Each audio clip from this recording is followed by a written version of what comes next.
Merci à toutes et à tous d'être présents. Je vois que la ville de Saint-Nazaire-la-Carène est très bien représentée. Merci, M. Cotta, d'être là pour assister à cette conférence. Merci à nos deux invités d'être présents pour cette conférence spéciale, pour notre conférence post-AG. Je vais passer tout de suite au micro à Jean-Alain Leborne, qui a la lourde tâche d'animer cette conférence. Merci. Merci, bonsoir à tous. Lourde tâche effectivement, parce que j'ai promis à Bertrand que ce serait une conférence qui ne serait pas colorée par les chiffres. Donc nous aurons un débat autour de la transition énergétique, consommation d'espace et quels enjeux d'avenir pour les territoires littoraux, mais pas que. Les sujets qui vont être abordés ce soir et qui concernent nos intervenants sont à la croisée des chemins entre l'activité, l'emploi pour les habitants du territoire, des territoires, de l'énergie, l'évolution du mix, les transitions, là aussi au pluriel au niveau des énergies, et puis effectivement des lieux de vie, l'habitat, le logement, et aussi l'environnement, la préservation de la nature. L'actualité nous pousse un petit peu dans nos retranchements pour trouver de nouvelles solutions, pour innover, pour faire face à ces défis que nous souhaitons relever. Les évolutions aussi réglementaires nous contraignent à envisager de nouveaux modèles. C'est de tout cela dont nous allons parler ce soir au niveau justement des voies nouvelles que peut offrir le grand port maritime de Nantes-Saint-Nazaire, que peut offrir le territoire ligérien au sens large du terme. Et nous parlerons effectivement d'acronymes que vous connaissez bien autour du ZAN, de l'artificialisation des sols, mais pas que. Donc 2 invités ce soir pour débattre, mais peut-être 3 parce que je crois que le public aussi pourra débattre avec nous. Donc mes 2 invités aujourd'hui sont Olivier Trétou, donc directeur général du Grand Port Maritime de Nantes-Saint-Nazaire, qui va présenter un petit peu son activité, et présenter son activité en quelques mots. Et aussi Jean-Pascal Hébrard, directeur donc, du pôle cohésion territoriale et prospective. Les mots sont forts de sens au sein de Loire-Atlantique Développement. Bonsoir messieurs, rebonsoir, puisque nous avons eu l'occasion d'échanger un petit peu. Olivier, en quelques mots, si vous pouvez à la fois vous présenter, je sais que vous êtes très très éclectique dans votre parcours, mais aussi présenter en quelques mots, quelques chiffres, pardon Bertrand, les grands chiffres du grand port de Nantes-Saint-Nazaire.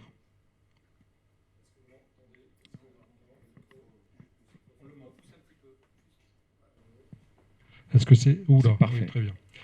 Donc, bonsoir mesdames et messieurs. Merci de m'avoir invité ce soir. Mon nom, c'est Olivier Trétou. Oui, donc je m'occupe de ce port de Nantes-Saint-Nazaire depuis début 2019. J'en suis le président du directoire, c'est le titre officiel. Un grand port maritime, c'est un établissement public de l'État qui est un organisme un peu hybride, à la fois un pied dans le public. On met en œuvre, par exemple, le code de la commande publique quand on veut acheter. On doit mettre en œuvre le code des transports qui guide notre action. On joue, si je puis dire, avec le code général de propriété des personnes publiques, le CG3P. Ça, c'est le côté public. On a un agent comptable, etc. Et du côté privé, on a des commissaires aux comptes, on paye de l'impôt sur les sociétés, on fait remonter des dividendes, nos personnels sont de statut privé, etc. Donc on a vraiment sur les deux aspects. Moi, je viens du privé. Enfin, j'ai été fonctionnaire aussi dans une vie, mais un peu lointaine.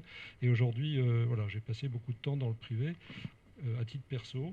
Et donc ce port, là c'est pour me présenter, c'est fait. Le port lui-même, en gros, il s'est développé autour, il est avant tout un port énergétique depuis au moins 50 ans. Le port fonctionne. La raffinerie de Donge a été mise en service dans les années 30. Les autres, c'est-à-dire Cordemais pour le charbon et la station de gazéification LNG, c'est plus récent.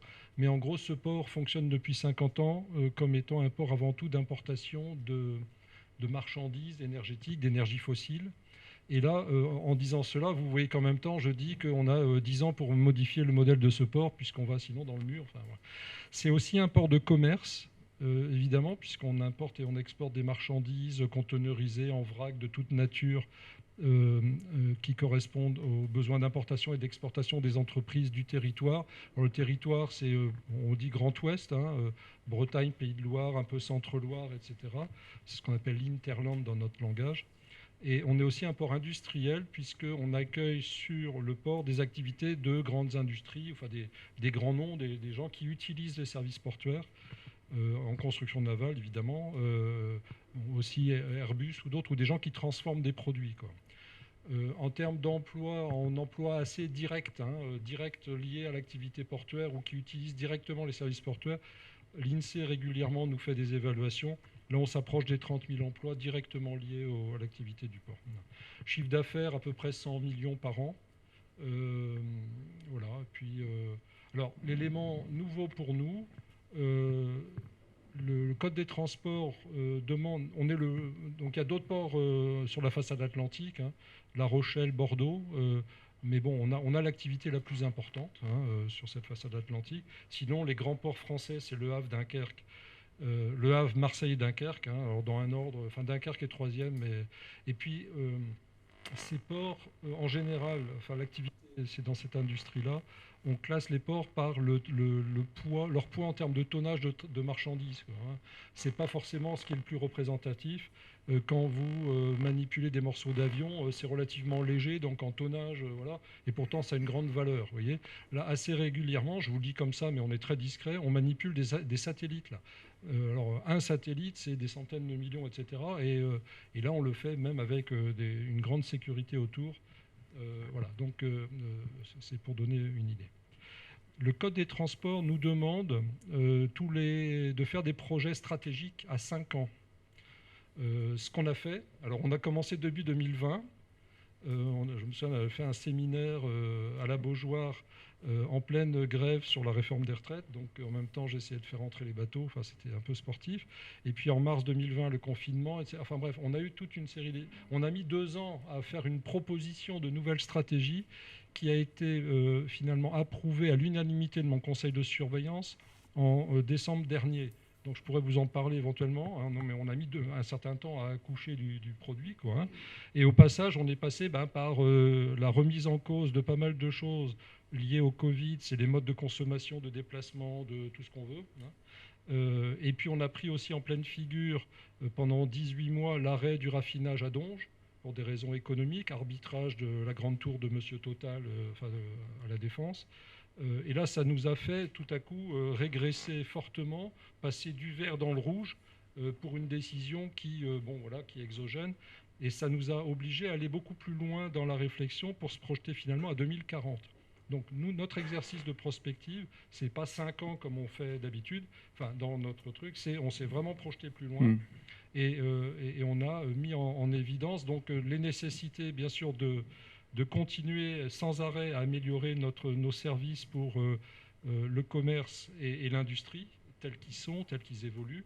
Et puis en plus de proposer deux relais de croissance dont je vous parlerai si vous voulez bien. Mais je ne veux pas mobiliser la parole, c'est pas un monologue, c'est un... Jean-Pascal se présentera aussi. Merci, voilà, donc n'hésitez pas. Enfin, On en reparlera puisqu'il y a aussi la baisse d'activité du méthanier LNG qui a aussi contrarié les ambitions du Grand Port. Alors ça, c'était il y a une dizaine d'années. C'était il y a une dizaine d'années. Ouais, aujourd'hui, que représente on est très fort en activité. Je vous donne déjà des petites choses comme ça. Voilà. Oui. Savez-vous que 30% du gaz qui est importé, alors après je vous parlerai des origines, si elles sont russes, si elles sont gaz de schiste, enfin bon, mais le 30% du gaz importé et gazéifié ici part en Allemagne en ce moment pour aider les Allemands à reconstituer leurs réserves en vue de l'hiver prochain. On est sur plein de sujets en situation complètement nouvelle, inédite, des choses qu'on n'aurait jamais imaginées sont en train de se passer dans quasiment tous les domaines de l'énergie, mais pas que, etc. D'accord. Jean-Pascal, dans votre appellation, on retrouve le mot de cohésion territoriale et de prospective. Est-ce que vous pouvez nous en dire un petit mot ?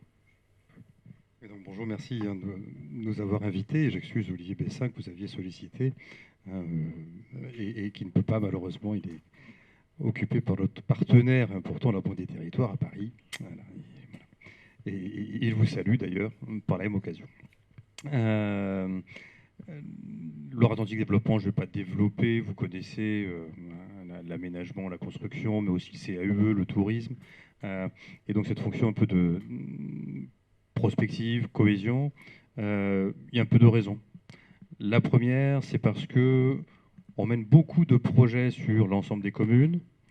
Et comme dans une vie passée, j'ai beaucoup participé à la stratégie des territoires, on se rend compte qu'il y a parfois une inadéquation entre les deux, liée notamment au temps long des projets.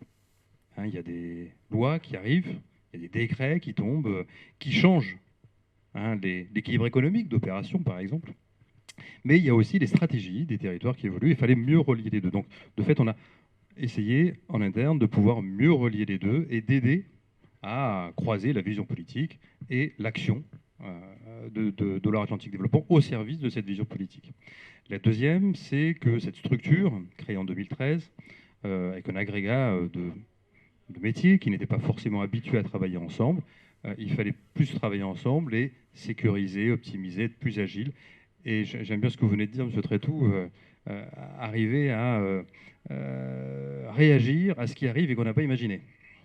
Et donc ça, c'est aussi la deuxième fonction au sein de l'agence, d'animer la vie du projet stratégique qu'on a mis un peu moins de temps, mais voilà, un an et demi à construire et qu'on est en train d'évaluer, qu'on va évaluer tous les 2 ans. Hein, puisqu'on a une vision à 2030, mais des feuilles de route à 2 ans. Et on fonctionne comme ça, en fait, on va évaluer tous les 2 ans les feuilles de route pour voir si effectivement on est bien dans la mise en œuvre et l'atteinte des objectifs que nos administrateurs, nos actionnaires nous ont fixés, que sont ces 4 grands objectifs. C'est accompagner la trajectoire ZAN tout en répondant aux besoins en logement, activité, équipement. On pourra y revenir. La deuxième, c'est la neutralité carbone avec vraiment les 2 aspects, hein, vraiment énergétique et écologique, qui sont derrière. La cohésion territoriale et l'inclusion sociale, parce qu'on est dans des territoires où il y a plus de 30% de prix de l'immobilier. Au bout d'un moment, les gens s'éloignent, puis ils arrivent, ils tombent, paf, sur Rennes ou sur Angers. Et donc, où vont-ils? Or, les entreprises en ont besoin. Des territoires en Loire-Atlantique n'arrivent pas à recruter. J'ai un exemple à Châteaubriand. En 25 ans, ça a été plus de 1000 emplois, moins de 1000 habitants. Voilà. Ça, c'est des situations de territoire de Loire-Atlantique. Donc, essayer de mieux accompagner ces territoires pour répondre à leurs besoins et répondre aussi à des communes qui vont de 300 000 à 500 habitants. Même si on a des plutôt grosses communes dans le Loire-Atlantique, il y a toujours aussi des petites communes. Et ce n'est pas avec même 1500 habitants, ce qui est une grosse commune dans beaucoup de départements, on n'a pas beaucoup d'ingénierie. Donc ce statut d'ingénierie mutualisée, en complémentarité de l'agence urbanisme de la région nazérienne, de Laurent que j'ai vu également, de l'EPF, de Sonadef, de Silène, pour parler d'acteurs locaux. Voilà, c'est vraiment dans cet esprit-là qu'on travaille, pouvoir répondre aux besoins d'un peu tous les territoires, détendus, tendus, oubliés ou pas, pour arriver à garder cette mixité sociale qui fait quand même une richesse de la Loire-Atlantique. Et puis enfin, le dernier, c'est le soutien aux filières locales, bien évidemment à travers les métiers du tourisme, sur lesquels on est très impliqué, où on bénéficie d'une DSP, une convention d'objectifs du département, en lien avec tous les acteurs locaux, et là, notamment les SPL, ici sur la région. Et puis également l'agroalimentaire, où on est amené à porter de l'immobilier, ces acteurs qui investissent dans l'outil de production, laiterie, transformation de viande ou autre, n'ont pas les moyens de se payer le contenant. Donc on est là pour les aider, avec des partenaires, à porter l'immobilier pour qu'ils puissent développer cette activité si nécessaire au développement des circuits courts locaux. Donc voilà un peu ces 4 grands objectifs, ZAN, décarboné, cohésion et filière locale. 3 objectifs, décidément ce chiffre 3. J'ai lu quelque part que votre stratégie de développement reposait aussi sur un triptyque, Olivier. Développement de l'activité du port, valorisation domaniale et le fameux éolien offshore dont on parlait tout à l'heure, puisqu'on voyait les bateaux quitter le port. Oui, c'est ça. C'est l'objectif. D'abord, c'est de faire correctement notre travail par rapport à l'existant et accompagner les évolutions du port de commerce, du port industriel. Donc là, c'est un exercice de tous les jours, quoi. C'est les services, c'est l'animation de tous les services qui permettent aux bateaux de rentrer, de sortir du port et d'opérer dans de bonnes conditions. Alors, si vous voulez, j'ai les deux axes de redéploiement, enfin, les choses nouvelles. L'un d'entre eux, c'est la valorisation domaniale. Alors, je parle du domaine public portuaire quand je dis ça, dont une très grosse partie, c'est du domaine naturel et pour lequel on a une mission de conservation. À tel point d'ailleurs qu'on a confié au Conservatoire du littoral, enfin on a délégué un certain nombre de choses, où on a des conventions avec des associations. Il s'agit alors de territoires qui ont des connotations dans ce département assez anciennes. Il y avait Donge S, je ne sais pas si vous en souvenez, mais c'était un projet d'extension portuaire en amont de la raffinerie qui a fait l'objet de beaucoup de discussions pendant une vingtaine d'années et qui a finalement été abandonné. Il y a eu Notre-Dame-des-Landes, voilà, mais ça, c'était pas chez nous. Et puis, il y a eu avant tout cela, un projet de centrale nucléaire au Carnet qui nous a été ressorti il n'y a pas très longtemps, dans des circonstances que je pourrais commenter éventuellement. Mais voilà, donc on a des espaces naturels avec de la biodiversité, c'est une zone de passage pour les oiseaux, etc. Et donc tout ça, c'est très bien. Et c'est pas là-dessus qu'on joue. Nous, on a... quand on parle de valorisation domaniale, on a finalement, grosso modo, 400-500 hectares qui sont des domaines publics portuaires relativement bien placés pour certains.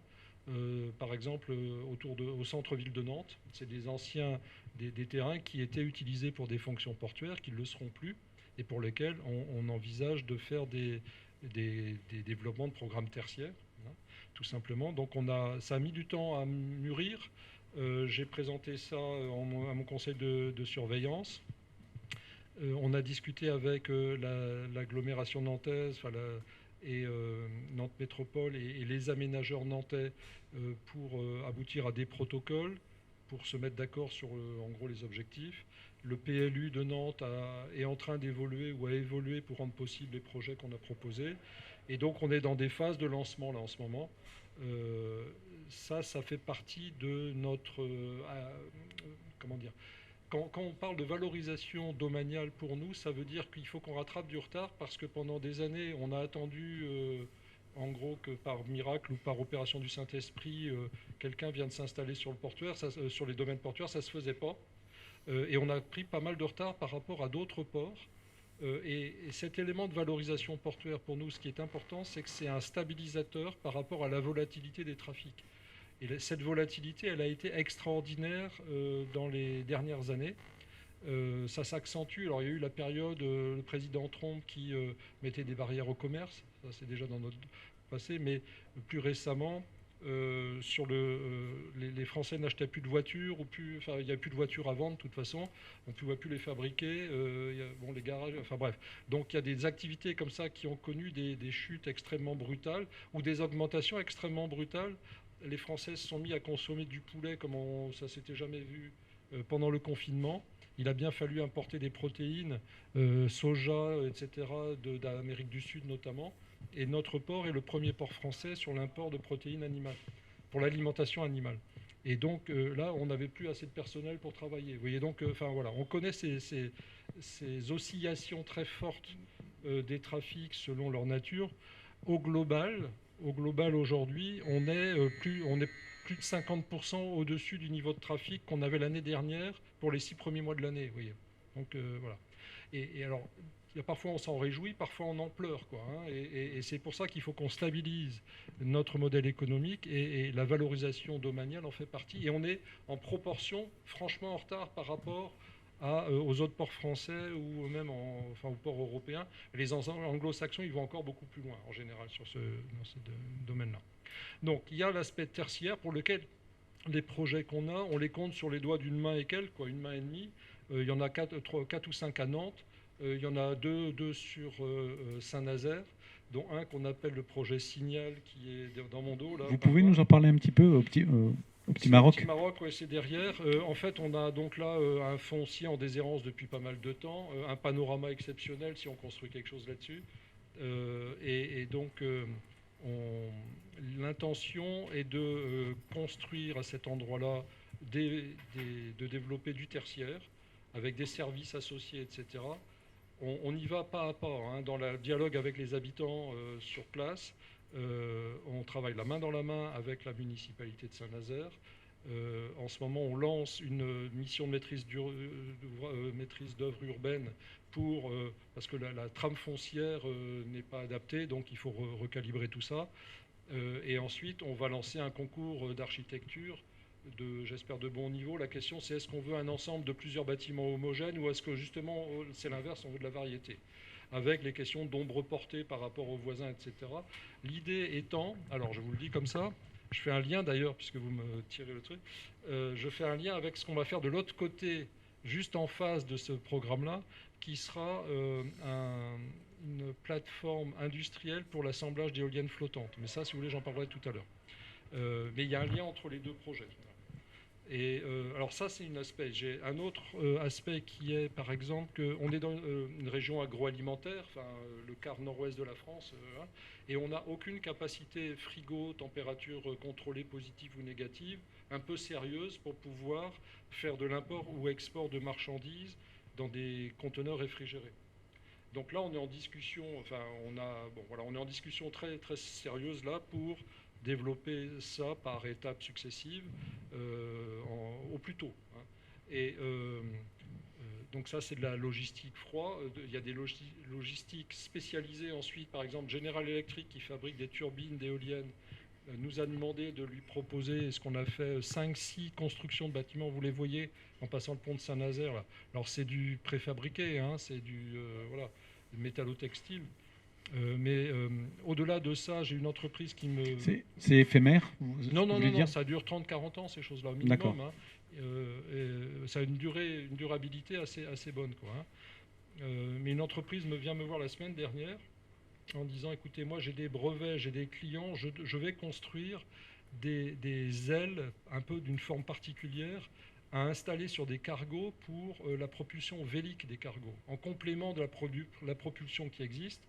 En sus, alors pas que pour les constructions neuves, etc. Chantier de l'Atlantique ont des projets aussi, Solidcell, mais là c'est un autre gars qui vient avec un autre brevet et qui me dit, je suis en train de signer avec des armateurs, il me manque l'endroit pour construire. Est-ce que vous pouvez m'aider? C'est urgent, j'ai besoin d'un truc pour novembre 2023. Donc oui, on va le faire. Et il dit au démarrage 50 emplois, et puis ça c'est pour décoller, et après 250 emplois dans la foulée. Oui, voilà. Donc c'est des exemples, j'en ai une foultitude. À Cheviré aussi, vous voyez la zone de Cheviré sous le pont, il paraît qu'il y a quelque temps, elle était couverte de bois, c'était un grand centre de négoce de bois. Aujourd'hui, elle est relativement vide. On a des trafics à redévelopper là. Mais là aussi, on a fait une étude qui montre qu'il y a une assez forte demande de surface logistique sur l'agglo nantaise. Et que là, on aurait une possibilité de faire une offre qui pourrait avoir du sens. J'ajoute un point, c'est que notre manière de travailler là-dessus sera, et on essaie d'aller au bout de la démarche, de proposer des partenariats. C'est-à-dire qu'on n'a pas vocation d'abord à rester les bras croisés, ce qu'on avait fait, donc ça c'est pas... Mais on n'a pas vocation à investir seul. On peut très bien rentrer dans des systèmes où on prend des participations dans des véhicules avec des partenaires. Et après, selon notre position dans le partenariat, le code de la commande publique s'applique ou pas. Donc nous, on n'a pas trop envie que ça s'applique, donc on est prêt à être minoritaire, etc. Mais il faut, on a regardé ces choses-là de très près. Et j'espère pouvoir lancer le processus sur la base d'exemples concrets prochainement. J'ai complètement convaincu ma tutelle technique qui s'appelle le ministre des Transports. Il me reste à finir de convaincre ma tutelle financière qui s'appelle Bercy. Parce que vu de Bercy, donc l'Agence des participations de l'État, on en fait partie de leur portefeuille, et c'est un peu normal, ils veulent quand même des garanties que les sociétés qui font partie de leur portefeuille elles-mêmes ne développent pas des filiales, etc., dont elles perdraient le contrôle éventuellement. Donc là, il faut donner des gages et rassurer sur la gouvernance de tout ça, ce qu'on est en train de faire. Donc le volet en question, pour nous, c'est... à vue de nez, c'est 200 millions d'investissements, 200-300 avant la fin de la décennie, sur ces matières-là, tout ce qui est de valorisation domaniale. Déjà, il y a un produit que j'ai pu en magasin, c'est le terrain brut, pas cher pour très longtemps. Celui-là, je l'ai pu. Ce qu'on a, c'est des terrains aménagés, au minimum avec les réseaux bien développés, voire des surfaces construites en fonction des besoins de portance et des futures utilisations. Et après, on fait vraiment du sur-mesure. Hein. Celui qui veut un pont, un truc, on lui met des fondations. Enfin voilà. On est beaucoup dans le dialogue avec l'utilisateur. Et in fine, pour l'utilisateur, on propose des baux 369, quoi, quasiment. Enfin, la personne ne pourra jamais être propriétaire du foncier, puisque c'est un domaine public. Par contre, elle a, je pense, un confort en termes de CAPEX. On peut prendre en charge les CAPEX, etc. Et après, on est dans un système. Voilà, donc on est là-dessus, en faisant preuve en essayant d'être imaginatif. C'est un des deux gros volets. Alors on essaye de ne pas se faire coincer, parce que nous, on a quand même un avantage. C'est en tant qu'établissement public de l'État, on n'est pas soumis à la mission régionale de l'autorité environnementale, c'est directement l'autorité environnementale nationale. Donc on a les experts, on a les meilleurs, les champions du monde, qui non seulement fabriquent la doctrine, mais la font évoluer au fur et à mesure qu'ils la fabriquent. Donc des fois, ça nous donne quand même des choses un peu complexes, mais bon, on essaie de survivre. Un peu complexe, mais on sent bien que le port est un accélérateur des transitions et de l'innovation. Peut-être que Jean-Pascal pourrait nous en dire en quoi, justement, ce moteur-là peut nous tirer la Loire-Atlantique, la région, et même peut-être au niveau national. Qu'est-ce que ça vous inspire de voir toutes ces innovations, ces transitions se manifester en aussi peu de temps? Alors, plein de choses. La première, c'est que c'est sur cette question de gestion domaniale. En tant qu'opérateur aménageur, on a en portefeuille à peu près 400 opérations, 200 actives, 3500 hectares. Ça fait 10 fois l'île de Nantes. Mais sur laquelle on a très peu la main, par contre. Et en gros, la tradition, c'est que on nous concède un espace, on l'aménage, on le vend, on remet les voiries, des équipements publics. Et puis ensuite, il se passe des choses. Il y a des dynamiques endogènes parfois qui se génèrent et les opérateurs privés réinvestissent, font évoluer la zone. Parfois non, ça peut péricliter. Et puis quand arrivent des événements et des transitions qui nécessitent d'agir vite, là c'est compliqué. Parce qu'il y a une multitude d'acteurs qu'il faut mobiliser, des complexités juridiques sur le foncier notamment qui sont parfois insolvables, et puis une volonté forte politique derrière qui est indispensable. Alors, on commence à s'y frotter. Aujourd'hui, on a 80% d'opérations qui sont encore en extension urbaine. 80% des études, elles sont en renouvellement urbain ou en requalification. Je pense à côté Trignac, on est à la fois sur la requalification de la zone commerciale grand large et sur le PIAK, donc voilà, avec le pôle métropolitain, des financements pour revaloriser, revitaliser le centre-ville de Trignac, dans la foulée de toutes ces petites villes de demain, AMI Cœur de Bourg départementale que vous connaissez. Donc on est en train d'inverser notre action, et ça devient une priorité, et puis de faire en sorte que toutes ces études se traduisent par de l'action derrière. Et cette action, on voit bien, elle nécessite évidemment plus de compétences. Donc de la prospective, de la programmation, on a créé une direction de la transition écologique pour alerter les maires en amont que l'espace sur lequel ils voudraient nous faire travailler, on voit très rapidement que c'est même pas la peine de dépenser des dizaines ou des centaines de milliers d'euros, ça plantera. Donc on les aide à trouver des alternatives. On développe des compétences, on essaie de trouver de nouveaux modes de faire, mais parmi les nouveaux modes de faire, il y a le fait de travailler avec les autres. Alors travailler avec l'ingénierie publique, donc par exemple avec l'EPF, pour s'articuler, pour pouvoir porter le foncier, anticiper les choses, mais aussi avec le privé. Vous citiez tout à l'heure un regard d'opérateurs sur les OAP pour voir leur capacitaire, et notamment capacitaire, mais pas que de nombre de logements, mais aussi d'équilibre économique. Voilà. C'est le type de travail qu'on propose parfois, qu'on essaie de proposer aussi sur des communes qui n'étaient pas forcément des communes de destination, des opérateurs traditionnels de zones urbaines denses, à Machecoul ou ailleurs. Ou à alors évidemment, il y a des communes qui, elles, attirent spontanément. Pornic, Saint-Philbert, ça va. Dans d'autres endroits, c'est plus complexe. Surtout sur un panel assez large de produits. Pas que des résidences seniors, par exemple, mais aussi des résidences pour les jeunes actifs. parce qu'elles en ont besoin, elles recrutent. MFC, paf, 200 emplois créés, où on les loge? Il n'y a pas. Donc, il faut qu'on arrive à trouver des partenariats. Ces partenariats, ils se traduisent, et ils devraient, en tout cas c'est notre souhait, se traduire par plus de co-investissement. On commence à faire de la copromotion avec des acteurs qui sont présents, pour mettre par exemple aussi de l'artisanat en bas des immeubles, ou bien pour ensuite travailler avec des partenaires pour faire de l'autoconsommation sur un quartier, comme on le fait avec la Samoa et le Gendre sur l'île de Nantes.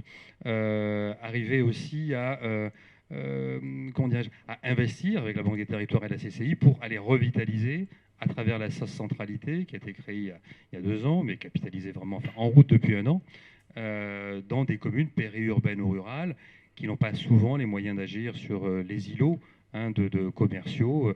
Un restaurant s'en va, un petit proxy. Comment je fais quand je suis une commune qui a un budget quand même extrêmement limité, ne serait-ce que je n'ai pas les moyens d'acquérir quelque chose, et surtout de construire un projet derrière. Donc, entre ingénierie publique et opérateurs privés, et institutionnels, il y a des choses à construire. On sent bien qu'il va falloir monter des outils ad hoc. On a quelques recettes, mais il va falloir qu'on les pousse. On a commencé à les pousser, mais maintenant il va falloir qu'on intensifie beaucoup ça. En parallèle de toutes les autres actions qu'on mène, qui sont plus à destination du public. Je pense par exemple en matière de rénovation énergétique de bâtiments, d'équipements.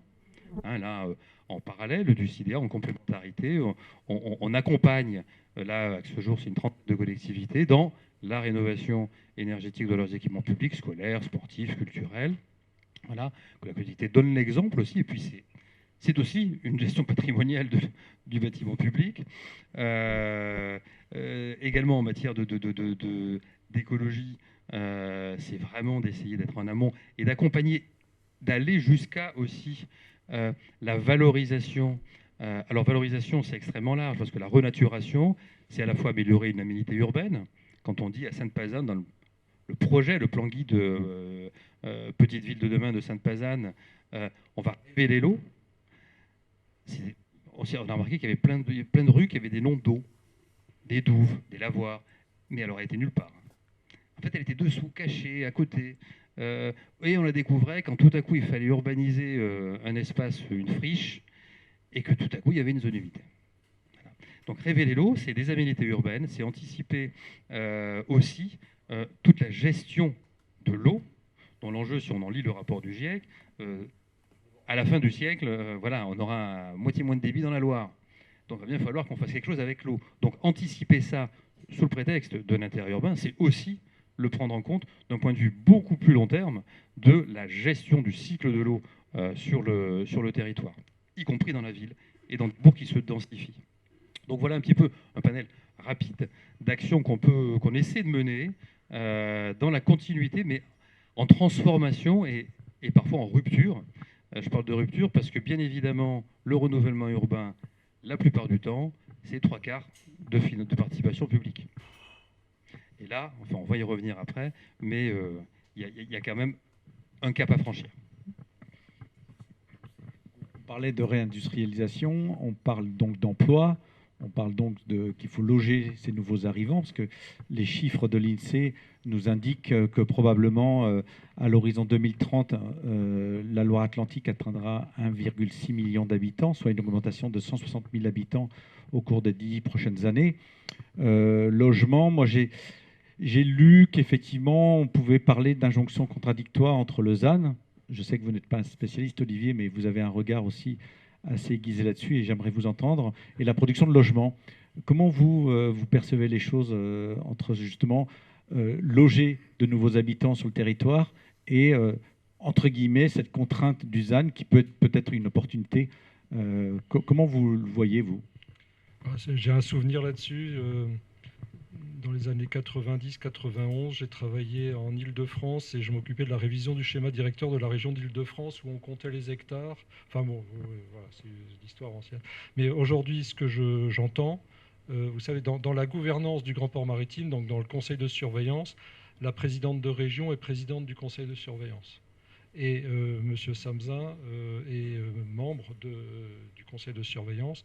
Et j'entends les deux personnalités dire nous, il va falloir qu'on nous donne de la souplesse dans la mise en œuvre de ces règles de ZAN, que je ne connais pas très bien. Hein, j'ai perdu mon expertise là-dessus, je ne l'ai plus, enfin j'en ai pas.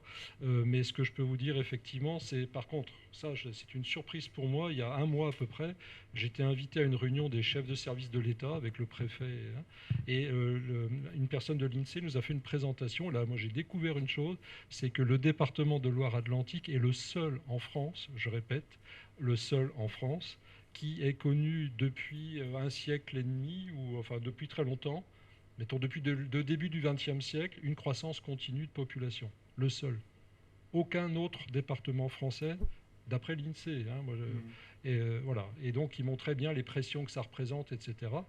Et quand on a un département qui...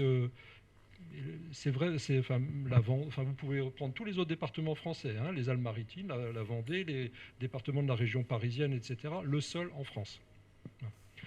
Et c'est surprenant. Enfin, moi, ça m'a surpris, vraiment. Et donc, vous devez le vivre. Enfin, ça doit être prégnant d'un point de vue des disponibilités foncières, des densités, etc. Et de la pression sur les ressources, l'eau, et tout ce qu'on veut. Alors, moi, aujourd'hui, dans mon job, c'est pas trop ça. Je peux parler d'une autre facette qui est vraiment d'être sur la transition énergétique. Si vous voulez bien, je vais vous en dire quelques mots. On voit bien avec l'interdiction d'installer des chauffages au gaz dans les logements à partir de bientôt, là, si ce n'est pas déjà fait. Voilà. Il y a ça. À partir de 2035, à part Ferrari, vous ne pouvez plus acheter des voitures qui tournent à l'essence. Voilà. Donc, on va vraiment dans cette direction-là. Le réchauffement climatique, les réfugiés climatiques commencent à arriver ici aussi, d'ailleurs, au passage. Ils continuent certains vers la Bretagne. Et donc on voit bien que là il y a un mouvement qui est enclenché, qui s'accélère avec des prises de conscience. On en parle quasiment tout le temps, hein, de ces sujets, et ça se traduit dans les prévisions sur le mix énergétique français par l'abandon du charbon, du pétrole et du gaz à des échéances. Alors le charbon, ça aurait déjà dû être le cas. Quand je suis arrivé, on me disait, Cordemais c'est fini, on fait le pacte de Cordemais pour la conversion à autre chose. Et puis finalement, les bateaux, ils arrivent, ils se défilent, là on en a déchargé un, etc. Parce qu'on est face à une situation complètement inédite. On utilise ce mot inédit à tout bout de champ, parce qu'effectivement, on est face à des situations inédites dans plein de domaines en permanence, quoi. Et là, moi je peux vous dire que même si c'est complètement contraire à tout ce qu'on veut faire en termes d'émissions de CO2, on n'a guère le choix. Il va falloir faire tourner la centrale de Cordemais et probablement redémarrer celle de Saint-Avold en Moselle pour soutenir, répondre aux besoins d'électricité. Les besoins d'électricité en France, même si on est très fort en optimisation, sobriété, etc., à horizon 2050, ça va bondir au minimum de plus 40%. Alors, une partie de la réponse peut être nucléaire, mais vous voyez qu'aujourd'hui, le parc nucléaire est à la moitié à l'arrêt pour plein de raisons. Il n'y a pas que les raisons de fissure ou de corrosion de la tuyauterie.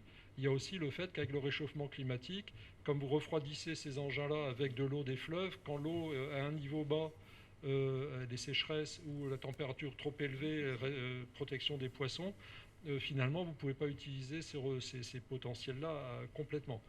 Le parc nucléaire français fait à peu près 60 gigawatts installés aujourd'hui. Ça, c'est un premier point. Il y a toutes les autres ressources. Le gaz, on a une turbine à gaz à Landivisio qui va démarrer ou qui démarre, là, qui soutient la tension à la pointe de la Bretagne, c'est très bien. Et alors nous, on a le photovoltaïque, c'est bien aussi, mais dans le portuaire, là, on va développer en gros une 20-25 hectares de photovoltaïque sur des délaissés portuaires où en gros on ne peut pas faire grand-chose d'autre puisqu'il y a des plans de prévention des risques technologiques. Donc bon, voilà, on a fait des procédures pour ça, pour pouvoir développer ça. Alors notre gros sujet à nous, aujourd'hui, c'est l'éolien offshore. L'éolien inshore a été développé, alors surtout dans le nord de la France et à certains endroits, à un point éventuellement de saturation. On voit bien qu'il y a des rejets, des débats. C'est devenu politique d'ailleurs, hein, au niveau national. Bon, L'éolien offshore, le premier parc éolien français en cours d'installation, il est devant nous, quoi, hein. On en est à la rotation numéro 11, le bateau les prend 4 par 4. On aura fini en septembre-octobre, on espère. Pour l'instant, tout va bien. Et ça représentera un demi-gigawatt de puissance à peu près, hein, 480 mégawatts. Et le potentiel, le suivant ici dans le coin, ça va être Yeux-Noirmoutier, qui est assez bien engagé, enfin bon voilà, mais c'est à l'horizon fin 2024 et 2025. Donc l'année 2023, tout ce qu'on a investi, développé ici, ça va être à l'arrêt pendant... Bon, voilà, c'est comme ça au démarrage. À Saint-Brieuc, ils ont quelques soucis parce que peut-être que la concertation avec les pêcheurs n'a pas été poussée jusqu'au bout. Enfin, je connais moins bien le dossier. Et à Fécamp-Courseulles, on a d'autres projets. Mais en gros, l'éolien posé, vu la configuration française, on n'est pas dans la situation du UK, des grands Bretons, parce que eux, ils ont pu développer des quantités astronomiques et depuis longtemps de champs éoliens offshore posés parce que les fonds marins s'y prêtaient. Et d'ailleurs, ils en sont au renouvellement des champs. Ils les remplacent, ils les renouvellent, ils mettent des turbines plus grosses, etc. Ils sont loin devant. Les Allemands, dans leur situation, viennent de décider, donc eux, ils prennent les choses en main à leur façon, hein. Ils ont décidé il y a longtemps de dire stop au nucléaire, etc. Ils ont fait des choix, hein. Donc très dépendants du gaz russe aujourd'hui, etc. Enfin, ils sont dans une situation critique. Ils redémarrent toutes leurs centrales à charbon, ça c'est un aspect. Et surtout, ils ont aussi décidé de déployer 70 gigawatts d'éolien offshore sur une zone économique exclusive qui est 6 fois plus petite que la nôtre. Pour vous montrer la volonté, quoi, hein. Bon. Alors nous, qu'est-ce qu'on fait là-dessus? Il y a une loi énergie-climat qui a été votée, qui, dans sa mise en œuvre, avec toutes les échéances politiques nationales qu'on a, ça n'avance pas extrêmement vite, hein. Donc on parle d'accélération maintenant. La Première ministre est en charge de la planification écologique énergétique. Il y a une ministre, Madame Pannier-Runacher, dédiée à ça, etc. Enfin bon, je passe les détails que vous connaissez pas mieux que moi. Mais en tout cas, nous, qu'est-ce qu'on peut faire, nous, à notre niveau, dans un port comme ça, sur la façade atlantique, sachant que c'est là que ça va se passer. C'est-à-dire le golfe du Lion en Méditerranée peut en accueillir un peu. Il y a bien du vent là-bas, il y a la tramontane et des trucs comme ça. Mais assez vite en Méditerranée, les fonds plongent très loin et puis on ne peut plus rien faire, quoi. On ne peut pas ancrer des éoliennes flottantes, etc. Donc le terrain de jeu finalement français, il est où? Il est entre les îles Yeux, Noirmoutier, Oléron et la pointe de Bretagne. C'est sur ce croissant-là, entre Brest et ici, quoi. Voilà, on va le dire comme ça. Et donc la semaine dernière, on a pris notre courage. Enfin bon, bref, on a été un peu dans la transgression, je le dis comme ça, avec mon collègue de Brest et mon collègue de Lorient. Et on a produit ensemble une proposition pour se coordonner. D'abord, on a constaté nos complémentarités et se mettre en ordre de marche pour déployer, dès que ça sera possible, au moins un demi-gigawatt, voire 1 gigawatt par an entre 2030 et 2050. Pour que ce soit viable, ça, il faut que la planification et la programmation soient au rendez-vous. C'est-à-dire qu'on ait traité tous les sujets de conflits d'usage avec les pêcheurs, avec les plaisanciers, bien sûr. Déjà, on va s'éloigner des côtes, donc on ne verra pas, hein. Alors là, c'est sûr que quand... Enfin, Hugues de Lynx, là, il peut, à la Baule ou Pornichet, on voit bien les éoliennes. Ça dépend de la luminosité, etc. Personne ne se plaint encore. Alors, quand même, il y a eu beaucoup de recours, hein. Ça a pris 10 ans de retard, ce truc-là. C'est une boutade. Il y a des gens qui trouvent ça beau, hein. Je commence à avoir aussi des témoignages, je les fais signer en général à ce moment-là. Ouais. Et il y en a qui nous disent même que les moulins d'antan sont devenus des objets touristiques, donc les moulins, enfin bref, peu importe. Mais sérieusement, nous, ce qu'on dit, c'est que d'abord, le vent, plus on s'éloigne, plus le vent est fort et régulier. Ce vent-là, c'est cette énergie. Personne ne nous la prendra. Il faut qu'on se mobilise pour aller la chercher. Et le potentiel, alors je vous le donne en un mot, le potentiel qu'on a devant nous, au bas mot, enfin, sans être un grand... Moi, je ne suis pas un grand scientifique de l'énergie, hein, mais j'essaye de comprendre et de régurgiter un peu. On est dans des ordres de grandeur de 40 gigawatts devant nos yeux, là, vous voyez, par rapport au parc nucléaire français actuel de 60 gigawatts. C'est pour vous donner l'importance du truc. Un parc éolien tel que celui de Saint-Nazaire, le coût du truc, c'est 2 milliards aujourd'hui. Alors, avec l'amélioration des techniques, etc., ça va diminuer pour que le kilowatt ou le mégawatt soit à des prix abordables, des coûts, etc. Mais attendez-vous dans l'avenir à ce que on passe très massivement à l'électricité, très massivement, et beaucoup sur du renouvelable. J'ai rien contre le nucléaire, il y aura peut-être des petites centrales nucléaires, des trucs, je sais pas, des EPR et des choses comme ça. Moi, j'ai pas de religion sur le sujet. Par contre, le renouvelable, le photovoltaïque peut en faire une partie, mais fera pas tout. Et puis là, il y a une vraie intermittence, quoi, hein, jour et nuit. L'éolien offshore relativement éloigné, il y a beaucoup moins d'intermittence. Alors après, on vous parle d'hydrogène et des choses comme ça, qui est un moyen de stocker l'énergie. Hein, l'électricité, on fait l'électrolyse de l'eau, on a de l'hydrogène, et l'hydrogène, on renverse assez vite, enfin facilement les choses pour restituer de l'énergie. Bon, ça se manie avec précaution, parce qu'il y a des fortes pressions, c'est un gaz... Vous êtes au cœur des accords entre l'AIFE et les chantiers de l'Atlantique. Alors on est complètement dans ces sujets-là. Live, je vais demain les voir et on va probablement aussi faire un... Voilà, on essaie d'héberger tout ça, pas d'animer, parce que certaines fois, ils n'ont pas besoin de nous pour se parler, hein, mais en tout cas d'être dans le mouvement, vous voyez, et de faciliter tous ces partenariats pour rendre les choses possibles. Mais donc là où je voulais juste en venir rapidement, c'est... le projet qu'on a ici, on a délibérément, depuis plus d'un an et demi, entrepris une démarche d'écoute des industriels qui travaillent sur ces sujets, et on y trouve tous les majors énergéticiens, français ou étrangers, enfin ils sont tous, quoi, hein. Pour connaître leur vue, leur vision de ce que sera une éolienne flottante demain et comment on peut la construire. Et c'est des trucs assez gros quand même, quoi, hein. Donc les Chinois viennent de faire approuver, au sens industriel du terme, pour le déploiement, des turbines de 20 MW, qui sont les turbines du parc de Saint-Nazaire, c'est 6 MW. Hein, voilà. Donc eux, ils sont à 20 MW. Et le premier parc équipé de turbines chinoises, on en parle en Italie. Donc nous, il faut, avec nos champions, c'est pas que des Français là, hein, mais Siemens Gamesa, General Electric, Vestas, on a 3-4 entreprises qui sont installées en Europe, dont une ici à côté. Il faut qu'on se mobilise très fort pour aller dans ce sens. Une éolienne flottante demain, ça sera un flotteur, alors soit en béton, soit en acier, etc. Ça peut être un carré, enfin, si je puis dire, de 100 mètres sur 100 mètres. 100 mètres, c'est un beau bateau déjà. Mais là, 100 mètres sur 100 mètres, c'est 2 terrains de foot, quoi. Vous voyez, voilà. Vous plantez un mât. Alors, les mâts qui sont là, c'est des petits, hein, ceux que vous voyez éventuellement en passant. Parce que les mâts futurs, ils feront au moins 200 mètres de haut. Au moins. La turbine... la petite turbine, elle fait 600, 700 tonnes. Les turbines de demain feront 1000 tonnes, 1200 tonnes. Et les pales elles-mêmes font 150 mètres de... En gros, le truc, il culmine à 400 mètres, quoi, voilà. 300... Au début, on était à 300. Là, on nous dit, non, vous êtes... c'est 400. C'est 400. Bon. Donc, c'est 400. Après, il y aura sans doute une asymptote en termes de développement, parce que ça devrait être impossible à gérer ou à maintenir. Il y a aussi la maintenance, la déconstruction en fin de vie, enfin, tous ces trucs-là, de ces gros engins. Mais donc on aura peut-être une asymptote, c'est ce que disent les scientifiques, les experts, à 25 MW par turbine.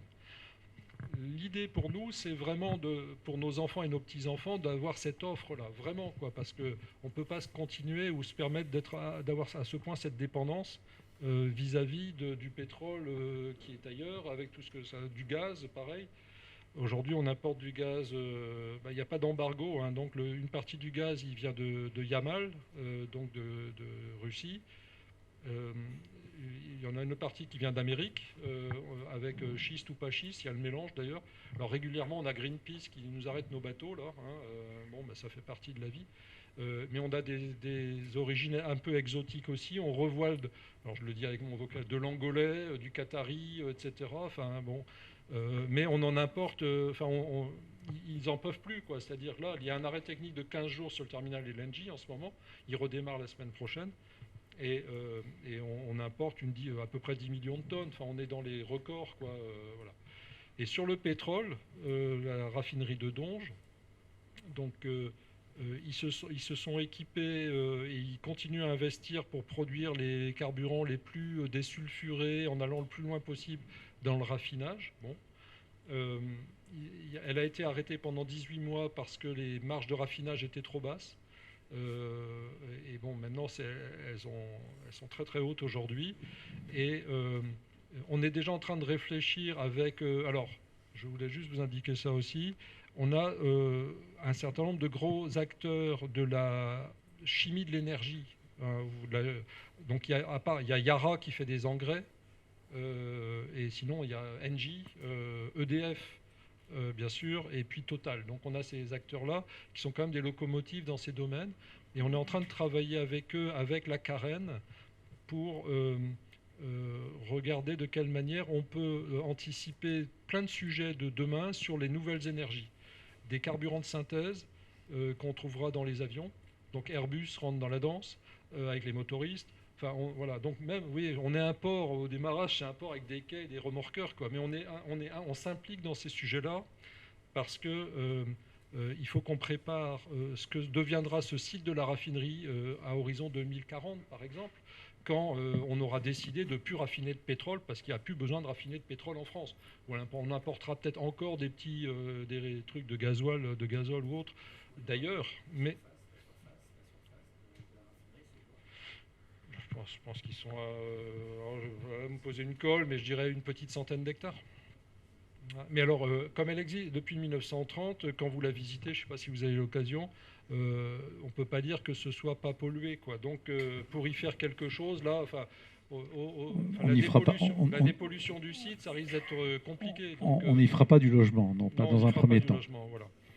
Alors, on essaie aussi de reconstruire, vous parliez de reconstruction, hein, de reconstruire le port sur lui-même. Oui, c'est ça. Par exemple, nous, on attend que EDF nous rende les clés du terminal à charbon pour construire quelque chose là-dessus. J'attendais d'ailleurs, parce qu'ils ont un préavis de 18 mois à nous donner, vous voyez, hein, la résiliation du truc, c'est 18 mois, voilà les clés. Et donc, on était prêt, dans le cadre du pacte de Cordemais, on avait engagé des réflexions pour parce que c'est quand même un morceau de port avec 17 mètres de tirant d'eau, c'est déjà des jolies canottes qui peuvent arriver là. Et on a des idées. Sauf que là, on a tout mis au frigo parce que ils nous disent maintenant, on ne vous rend pas les clés tout de suite. Nous-mêmes, on n'a pas de visibilité, vous voyez. J'arrête de parler, je suis trop bavard. Non, pas du tout. Non, au contraire. Vous n'avez pas forcément répondu à ma question initiale, mais vous m'aviez dit que vous ne le feriez peut-être pas. Vous connaissez le truc entre El Kabash et Marchais? C'était quoi votre question? Voilà. Mais il faut être un peu... Et donc, je vais y revenir, mais je vais revenir avec mon autre invité, parce qu'effectivement, vous citiez tout à l'heure David Samzin, et moi je le recite à nouveau, pour être précis dans les termes, il s'exprimait par rapport au soutien qu'il avait auprès de Christelle Morancet. Tout le monde a la volonté de réindustrialiser le pays, de garantir l'accès au logement pour tous et de favoriser les circuits courts, à travers notamment l'agriculture. Mais comment fait-on alors que les enjeux économiques sont monstrueux, avec des injonctions de tous côtés, la mer, les maris salants, le PPRL, donc le plan de prévention des risques naturels? Il dit « Je ne vois pas comment faire ». Jean-Pascal, qu'en pensez-vous? Écoutez attentivement. Je vais faire pareil, hein, je vais répondre à côté. Mais non, pour rebondir sur ce que vous disiez sur le seul département qui a vu sa population continuellement augmenter. Depuis un siècle, voilà. Malgré les guerres, malgré les zones rurales, etc. Il est clair que la Loire-Atlantique a été un espace, et puis on a travaillé aussi dans des îles ou à la montagne, et où l'espace est un peu plus rare. Pendant longtemps, on a pensé que l'espace, il était infini sur le local, jusqu'à ce qu'on découvre qu'il y avait des zones humides, puis qu'il y avait des risques, et puis, etc., etc. Et puis que tout ça, ça faisait quand même beaucoup de bagnoles derrière, et ça consommait de l'énergie. Voilà. Et c'était cher pour les collectivités de faire des autocars pour aller chercher les gamins de l'école. Enfin, bon. Donc de fait, on a inversé la tendance. Et même si, de fait, en 70 ans, on a plus urbanisé que toute l'histoire de l'humanité à Loire-Atlantique, depuis 20 ans, on a fait exactement l'inverse. C'est-à-dire qu'on accueille moitié plus d'habitants en plus chaque année. On est passé de 11 000 il y a 20 ans à 17 000 aujourd'hui, en habitants supplémentaires, en consommant 3 fois moins d'espace. En gros, de 1500 à 500 hectares par an. Donc en gros, il y a une inversion majeure de la tendance. Aujourd'hui, pareil, rapport du GIEC, artificialisation, quand on regarde ce rapport développement-consommation, on est quand même très, très, très largement, on a un ratio qui est 3 fois supérieur à celui de la Vendée ou du Maine-et-Loire, en termes d'efficacité, si on peut utiliser ce terme-là, d'optimisation de l'espace consommé. Donc ça veut dire qu'il y a des solutions qui existent et qui sont mises en œuvre. Tout simplement aussi parce que pour le politique, c'est un moyen de maîtriser un phénomène naturel qui est le foncier est plus cher, donc la parcelle est plus petite. En gros, ça se densifie tout seul, mais est-ce que c'est vraiment ce dont ma population a besoin? De quelle manière j'arrive à maintenir une diversité d'offres pour différents budgets, différents moments de la vie dans le parcours résidentiel? Donc cette logique-là, qui après s'est retrouvée dans les SCOT, dans les PLU, dans les PLH, et dernièrement, la semaine dernière, dans le plan départemental de l'habitat, c'est une tendance qui a permis effectivement d'inverser une tendance qui allait vraiment dans le mauvais sens et qui va plutôt dans un sens beaucoup plus vertueux depuis 20 ans. Après, il y a un moment, est-ce qu'il y a une limite à ça? On pourrait dire non, plus on cherche, plus on trouve. C'est vrai qu'il y a 15 ans, quand je voyais une parcelle en centre-ville de Toulouse, la même dans le centre, à Toulouse on construisait, à Nantes on ne construisait pas. Maintenant on y construit. Et en tout cas, même parfois on y construit, plus on y met du verre. Il y a plus de verre aujourd'hui et plus de logements en même temps dans le centre-ville de Nantes qu'il y avait il y a 20 ans. Donc on peut trouver. Par contre, à un moment, il y a quand même de la rupture. J'évoquais juste avant la question de la participation publique dans les opérations de renouvellement urbain. On a tendance à oublier qu'en extension, le modèle économique, c'est qu'on a équipé, en prenant sur les terres agricoles, on a équipé le territoire. On a financé les écoles, on a financé des routes, on a financé des bassins de rétention, on a financé des stations d'épuration, enfin on a financé tout un tas d'équipements qui font tourner la vie économique locale. Le renouvellement urbain, c'est aussi quelque chose qui n'est pas juste de fournir des logements, c'est aussi quelque chose qui rééquipe la ville. Quand on travaille sur un quartier comme la Fleurier qui est 100%, alors c'est pas de renouvellement, mais c'est juste à côté, qui est 100% ENR et passif, on équipe la ville. Quand on travaille sur l'île de Nantes, on équipe la ville. Quand on travaille sur les toitures utiles, on équipe la ville, ainsi de suite. Actuellement, Loire-Atlantique Développement fournit de l'électricité pour la consommation annuelle de 50 000 habitants. Donc, on équipe la ville. Et ça nécessite aussi peut-être un changement de paradigme.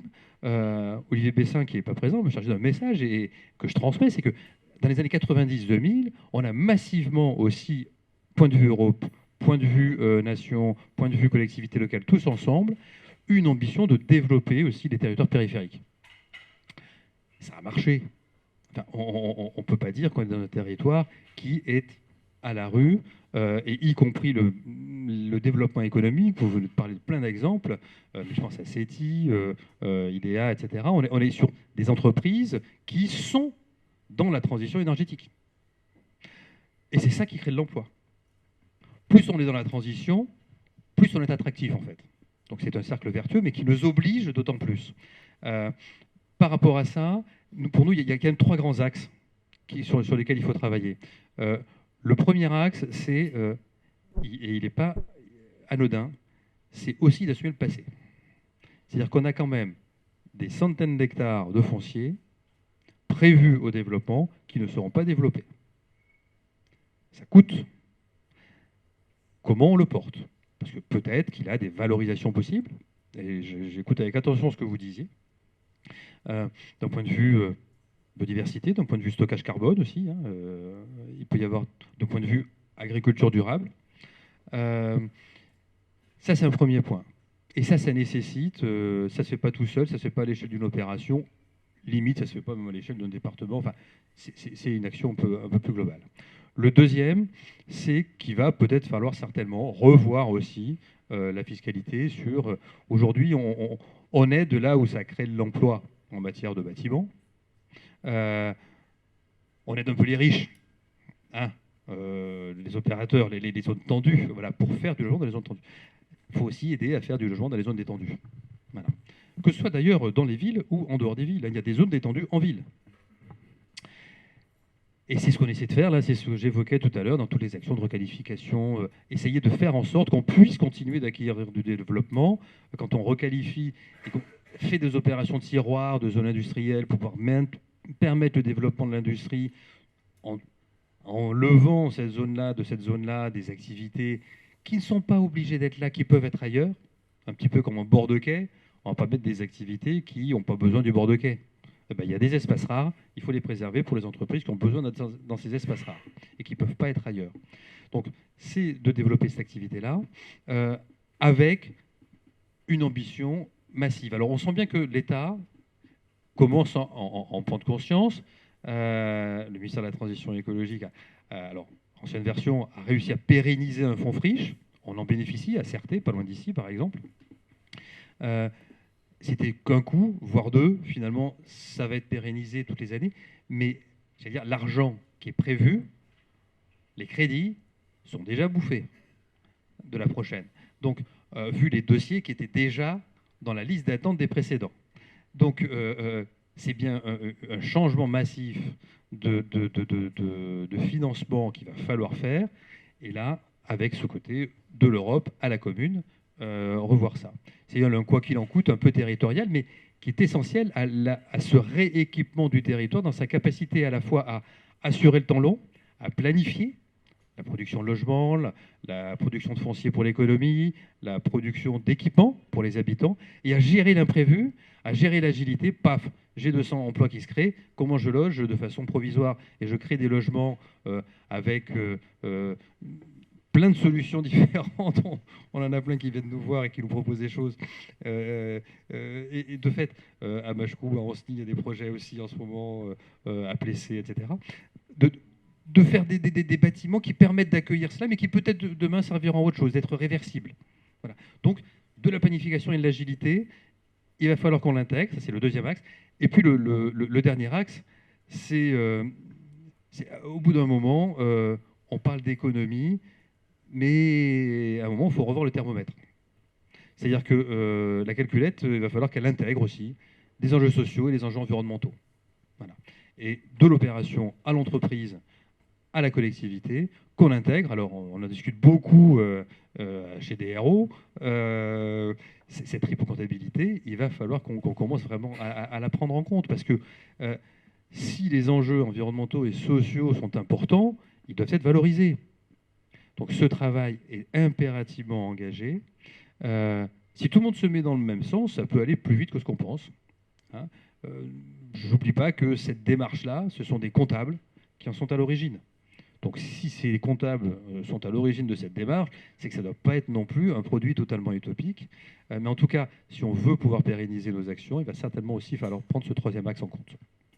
C'est dans ce sens qu'on adaptera, c'est dans ce sens qu'on adaptera l'urbanisme, enfin la nouvelle forme d'urbanisme, la manière de concevoir l'urbanisme de demain, en tenant compte un petit peu des changements. Vous parliez de thermomètre, donc sans mauvais jeu de mots, face au réchauffement climatique. Là, on est à Saint-Nazaire. Donc recul du trait de côte, est-ce que par rapport à l'urbanisme, est-ce que c'est dans le sens que vous exposez là qu'on pourra envisager une nouvelle forme d'urbanisme, un nouvel acte de construire? Alors, je vais être un peu provocateur, mais le territoire a des parties, notamment tout au sud, tout au nord, qui sont plus vulnérables. On n'est pas les territoires les plus vulnérables globalement. Même si les niveaux montent, ça a tout un tas d'impacts. Vous avez des inondations historiquement à Nantes.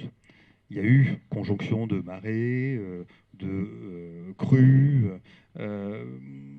mais beaucoup de quartiers avaient été inondés parce que c'était remonté dans les réseaux, dans les années 1936 notamment. Donc de fait, vous avez des phénomènes enfin, de gestion finalement de l'écosystème urbain et naturel, qui peut trouver des solutions. Aujourd'hui, quand on reméandre des rivières, quand on reméandre des fleuves, qu'on préserve les zones humides, qu'on renature aussi, on accroît la capacité aussi du territoire à supporter des événements météorologiques majeurs. Et j'allais dire, et puis après, ça dépend par rapport à la réponse que vous me posez, ça dépend de l'horizon auquel on se place. Je prends un exemple tout bête. Si vous prenez la question des chemins côtiers. Je dis ça parce qu'on y travaille actuellement avec la DDRN dans le cadre du projet stratégique de Cap Atlantique. Si vous projetez à 2030, le chemin côtier il s'effondre, bah, vous avez tendance à vous dire bah, je vais le réhabiliter. Je vais dépenser un peu, on va le réhabiliter. On va réétayer la paroi, etc. Si vous placez à 2050, vous dites ben, c'est même pas la peine. On va déjà réfléchir à le reculer. Donc, suivant l'horizon auquel on se place, on ne va pas agir pareil. C'est un peu pareil en matière d'urbanisme. Il faut, quand on est sur des espaces, je me souviens, en début de carrière, j'ai aménagé une zone de fret dans le Pays Basque qui était, donc c'était 200 hectares, dont 100 opérationnels quand j'y étais, qui était dans un fond de vallée, juste avant d'atterrir dans le fleuve. Et cette zone avait été conçue dès le départ, un petit peu comme ça se fait actuellement là, sur l'île de Nantes, parce que vous avez la partie est qui est au-dessus, qui a été vraiment remblayée totalement, et la partie ouest un peu moins, et qui va être avec des voies de hauteur différentes pour supporter, éventuellement, c'était le cas de cette zone de fret à Mouguère, qui était avec des voies différentes, qui assuraient, pour certaines voies, d'être toujours hors d'eau, et d'autres dont on savait qu'elles pouvaient être sous eau en cas de problème. Et tous les bâtiments étaient surélevés, ce qui était moins dangereux d'ailleurs, parce que le camion, quand il déchargeait, il n'allait pas écraser le manutentionnaire contre le quai, et c'était un peu comme un Rungis, avec une très forte densité d'ailleurs de bâtis sur la zone. J'avais vendu un terrain à un logisticien, il lui fallait 3 fois plus d'espace à Toulouse pour s'implanter qu'à Mouguère. Voilà. Donc on peut très bien essayer de trouver un équilibre à ces injonctions parfois contradictoires, de faire mieux, plus, non moins. Et puis enfin, dernier point, c'est que parfois quand on agit, c'est le syndrome de la Twingo. On a tendance à faire quelque chose pour un objectif vertueux, et puis finalement ça sert à autre chose. Vous savez, la Twingo, faite pour les jeunes, puis se sont rendus compte qu'en fait elle plaisait vachement aux vieux, parce que la porte était grande et que c'était hyper facile de s'asseoir et de se lever. Et ben c'est pareil, quand on fait du passif, on pense économie de chauffage. Mais passif, ben c'est aussi pas de climatisation quand on a des épisodes caniculaires. Et c'est aussi plus de qualité de l'air dans le logement. Donc c'est notre confort. Donc en fait, quand on fait bien, généralement, ça enclenche tout un tas d'autres avantages. C'est ce travail-là qu'on essaie de mener. Alors à notre échelle, on n'est pas dans les gigawatts. Par contre, ce qui est important, c'est d'arriver à faire en sorte qu'on consomme de moins en moins. Aujourd'hui, c'est un tiers de l'énergie qui est consommée dans le logement. Donc si demain, le logement consomme zéro, ça fait quand même toute cette énergie qui soit n'a pas besoin de produire, soit permet de venir pallier finalement le transfert des hydrocarbures vers l'électricité dans les mobilités. N'oublions pas que les voitures, au moment de la guerre du Golfe, $100 le baril, il n'y aura plus de bagnole demain. Peut-être que l'industrie va s'adapter. L'industrie s'adapte. Par contre, c'est en amont que c'est renvoyé avec l'énergie. On voit bien la crise qu'on connaît aujourd'hui, grave. Donc on essaie à notre échelle de préserver ces capacités du territoire à travers des actions concrètes, tant écologiques qu'énergétiques, que sociales aussi, et économiques sur tout le territoire. Dernière question avant de passer aux questions éventuelles dans la salle. Olivier, vous aviez déjà un plan à 2040, vous disiez, du Grand Port. Quelle est votre vision? Alors, c'est toujours vision d'expert, prévisionniste, c'est toujours un petit peu difficile, mais quelle est votre vision à 2050 de votre activité, du port ou en tout cas des territoires ligériens? Et la question se posera aussi après. Je crois que le Conseil régional a une démarche qui vise précisément à décrire Pays de la Loire 2050. Antoine Chéreau travaille là-dessus. Moi, je n'ai pas cette expertise-là ou cette audace, je dirais. Dans notre domaine, ce qu'on pense, c'est que même si on a du changement climatique, on va rester une région agroalimentaire déjà, de production. Et donc, il faut soigner cette activité-là, l'accompagner par des capacités à importer et exporter les marchandises qui sont nécessaires ou qui sont le résultat, le fruit de cette activité. Ça, c'est un. Deux, l'industrie, la reconquête, une certaine souveraineté, une certaine autonomie. Enfin, voilà. Alors, ce n'est pas le démontage de la mondialisation, mais quand même, je vous donne un exemple. Hein, on s'est retrouvé il n'y a pas très longtemps avec, je crois que c'était 10 000 voitures sur le parc ici, qui étaient complètement terminées, les voitures. Hein. Je crois que c'était Stellantis, le fabricant. Et il manquait une pièce dans les voitures. Une pièce. Le petit schmilblick plastique qui permet d'ouvrir ou de fermer les fenêtres. Vous voyez, le petit bouton là, voilà. Et il se trouve que l'usine qui fabrique les petits boutons en question, elle est en Ukraine. On n'y avait plus accès. Donc les gars, ils ont été chercher carrément la machine, l'ont rapatriée ailleurs pour pouvoir relancer, etc. et finir les voitures sur le parc et les livrer. Donc on est vraiment des fois dans... Vous savez, 75% des marchandises qui sont dans les conteneurs sont des marchandises qui sont dans des chaînes de fabrication. Ce n'est pas des produits finis. C'est des marchandises qu'on balade, etc. Moi, j'ai travaillé pendant 15 ans chez CMA-CGM, donc le transport de conteneurs. En gros, la récolte de noix de cajou faite en Côte d'Ivoire, la première chose qu'on fait, c'est qu'on emmène tout ça en Inde pour un traitement, et après, ça fait le tour de l'Afrique pour arriver dans votre assiette, quoi. Et beaucoup de choses sont comme ça, parce qu'on va rechercher.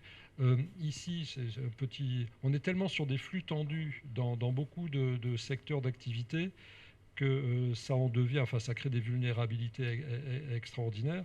La raffinerie ici Total, je leur dis gentiment, etc., mais ils ont besoin de 2 bateaux de brut par semaine. Il suffit qu'il y ait un incident et qu'un bateau ne puisse pas accoster pour une raison X, Y. Ça peut être la météo, ça peut être autre chose, ça peut être la météo sociale éventuellement.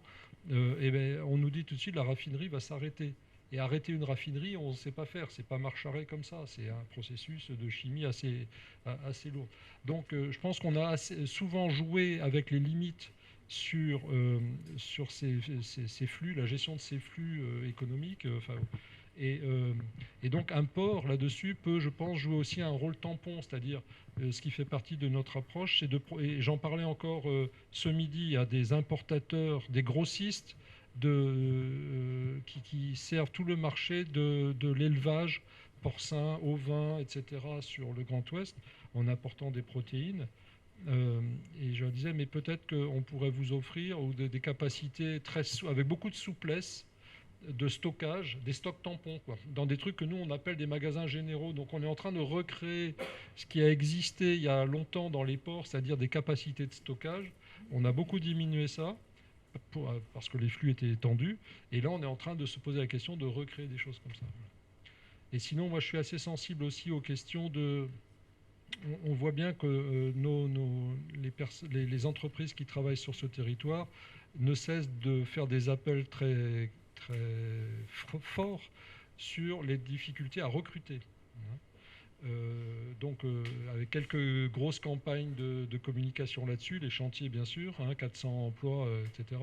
General Electric, pareil, alors ils le font d'une autre manière avec un autre médium, mais enfin ils le font aussi. Et puis on constate ça souvent, des difficultés à recruter, donc éventuellement à loger. Enfin évidemment, c'est toute la chaîne de ce que vous avez décrite.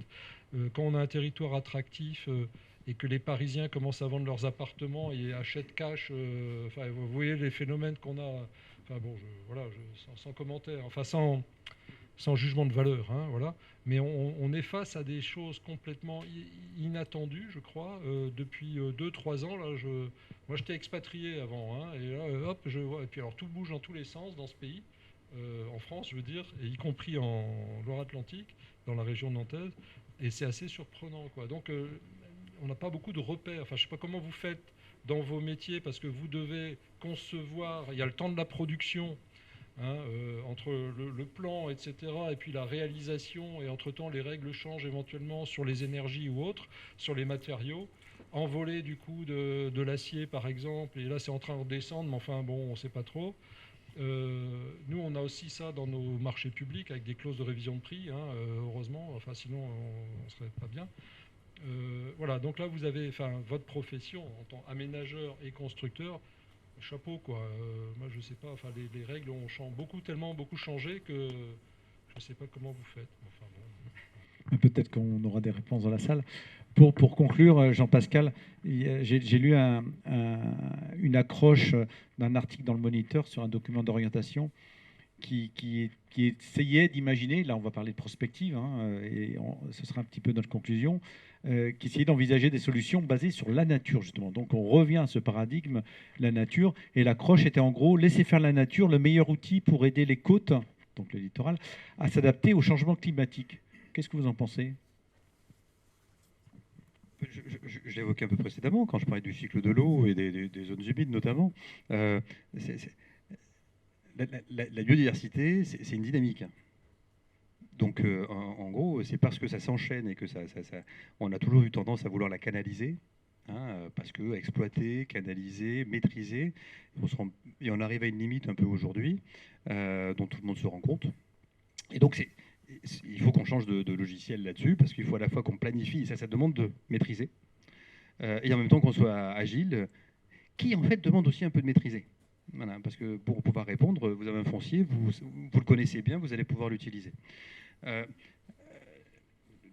pense que le premier, par rapport à demain et par rapport à cette question de la nature, évidemment, il faut qu'on soit plus résilient.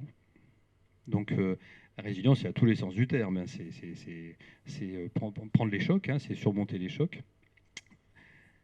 Mais aussi qu'on soit, je ne vais pas le développer, par contre, ce que je pense qu'il faut aussi, c'est qu'on soit aussi épanouissant. Et je ne peux pas empêcher, là, quand on est face à... Alors, vous êtes de dos, moi je l'ai en face, la place du commando, prix aperçu du CEE il y a 2 ans.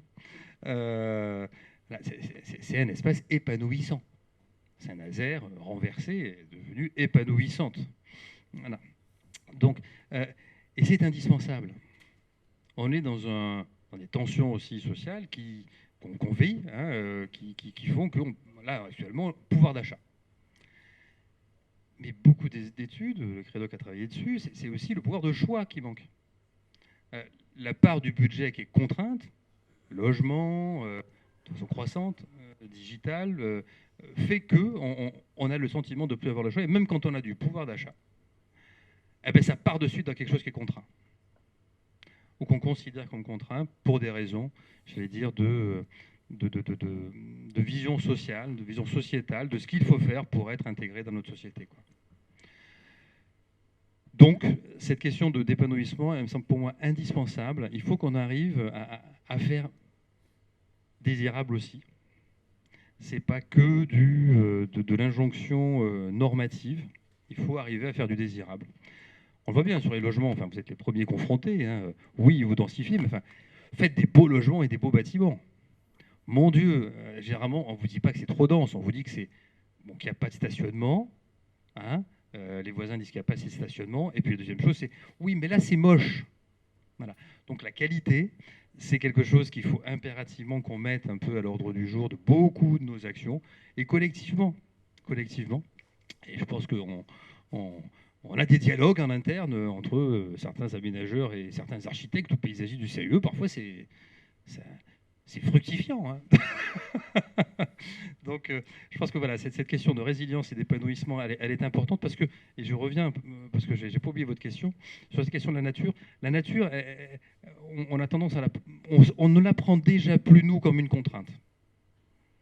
Voilà, je crois que ça, c'est un revirement majeur. D'abord parce qu'on est beaucoup plus en dialogue avec les services de l'État, avec les services des collectivités, pour essayer de prendre en amont, pour résoudre les problèmes, parce qu'il y a à un moment, l'intérêt général demande à peser les plus et les moins de chacune de nos actions, et il y a des arbitrages. Voilà, c'est jamais ni blanc ni noir, c'est gris. Et donc il faut à un moment être cohérents tous ensemble pour agir. Quand il faut mettre un centre d'exploitation du SDIS, il y a quand même besoin aussi d'avoir des pompiers sur le territoire. Donc de fait, c'est de travailler collectivement là-dessus. Et puis la nature, c'est un facteur majeur d'épanouissement. Voilà. À l'époque, hein, le ministère de la Transition écologique britannique avait dit que voir un arbre, ça économisait, je ne sais plus combien, de 400 livres, je crois, en termes de sécurité sociale pour un habitant. Donc, de fait, cette nature-là, c'est pas qu'une contrainte, ça c'est déjà fait, mais ça doit être aussi, c'est une ressource. Ça, on commence à en prendre conscience, des stockage carbone, alimentation, voire énergie. Mais c'est aussi une aménité qui fait qu'on a une meilleure qualité de vie. Et en faisant ça, on peut peut-être garder une capacité à répondre aux enjeux qui arriveront demain, ceux annoncés pour dans plutôt pas 20 ou 30 ans, mais 40 ou 50 ans. On parlait du débit de l'eau tout à l'heure, de la qualité des eaux. On est un territoire, et la région d'ailleurs, on est très très très en dessous de la moyenne nationale en matière de qualité des eaux. Or, ce sera un enjeu demain, cette qualité des eaux. Donc voilà, en faisant cela, peut-être qu'on sera plus résilient demain. Je retiendrai 2 mots, résilience, interdépendance aussi de l'ensemble des circonstances en jeu et en enjeu. Avant de conclure, est-ce qu'il y a des questions que vous souhaiteriez poser à nos invités et que Bertrand... Ah, vous avez... Non, parce que j'oubliais de faire avec la nature. Ça peut aller très loin, parce que je pensais à un exemple aussi, à côté à Guérande, là-bas, quand on fait de la filière terre. Voilà. C'est-à-dire que la ressource, enfin, quand je disais on a des ressources qu'on ne soupçonne pas, ça peut aller très loin. Et je pense qu'on est vraiment qu'à l'orée, qu'à l'expérimentation, finalement, au lancement, et qu'on pourra aller beaucoup plus loin demain. Mais je vous rends la parole. Oui, une petite question au directeur général du port.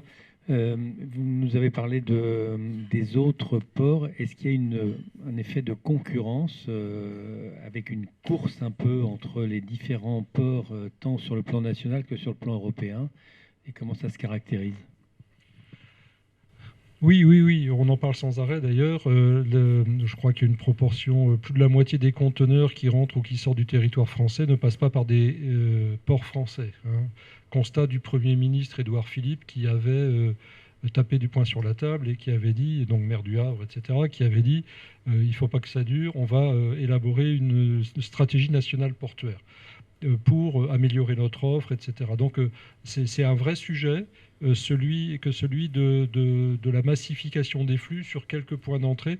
C'est lié aussi au fait que les armateurs ont fait évoluer en 10-15 ans d'une manière phénoménale la taille des navires qu'ils utilisent pour transporter nos marchandises sur les distances les plus longues. Moi, quand j'ai commencé à travailler chez CMA-CGM, les plus gros bateaux faisaient 7000 équivalents 20 pieds. Alors, c'est des petits conteneurs. Un grand conteneur, c'est 40 pieds. Voilà. Et donc, les plus gros bateaux de la flotte faisaient à peu près 7-8 000 équivalents 20 pieds. On a vu sortir des bateaux chez Maersk à 14-15 000. Aujourd'hui, ils font 22, 23, 24 000. Donc, en gros, vous mettez 3 bateaux en un seul. Et ces bateaux-là, c'est comme les Airbus A380. Il y a très peu d'aéroports qui peuvent opérer les A380. Il y a très peu de ports qui peuvent opérer les très, très gros bateaux porte-conteneurs. Et donc, ça a pour effet de drainer complètement les territoires. Et ce qui fait que, par exemple, en France, il n'y a que Marseille et Le Havre qui tirent leur épingle du jeu, et Dunkerque, parce que Dunkerque a une infrastructure qui permet de le faire. Voilà. Enfin bref, il y a de nouvelles répartitions. Ça fait partie de... J'ai juste un truc à vous dire, moi, excusez-moi, parce que j'ai le micro, je l'ai rallumé là. J'ai le souvenir, quand j'étais beaucoup plus jeune, d'avoir travaillé à La Réunion pendant quelques années sur des sujets d'habitat, d'aménagement et autres, et puis un peu plus tard en Guyane. Et il y a une chose dont je me souviens dans ces deux territoires qui sont très spécifiques, c'est que la voiture électrique n'avait aucun sens puisqu'il fallait brûler à l'époque, il fallait brûler du fuel pour fabriquer de l'électricité, etc.